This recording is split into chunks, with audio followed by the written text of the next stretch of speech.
ಚರ್ಚಿಗೆ ಹೋಗ್ಬೇಕು, ಕಾಣಿಕೆ ಕೊಡಬೇಕು, ದಶಾಂಶ ಕೊಡಬೇಕು, ಮತ್ತು ಪೆಟ್ರೋಲ್ ಹಾಯ್ಕೋಬೇಕು, ಹೋಗ್ಲಾಕ್ ಬರ್ಲಾಕ್ ನಡ್ಕೊತ ಹೋದ್ರೆ ಕೈ ಕಾಲು ನೋಯ್ತದ.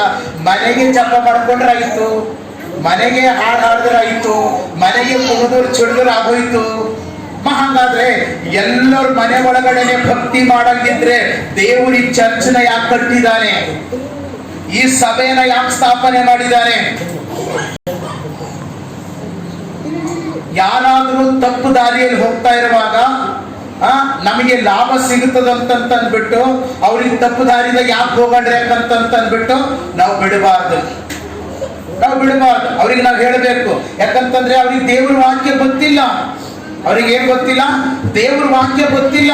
ಅವ್ರು ಏನ್ ಮಾಡ್ತಾರಂತಂದ್ರೆ ಅವರು ಇದೇ ಸರಿ, ನಾ ಇಲ್ಲಿಗೆ ಹೋಗ್ಬೋದು ಅಂತಂದ್ಬಿಟ್ಟು ಏನ್ ಮಾಡ್ತಾರ? ಪಡ್ತಾರೆ. ಆದ್ರೆ ಆ ರೀತಿ ಯಾವತ್ತೂ ಡಿಸೈಡ್ ತಪ್ಪಬಾರ್ದು.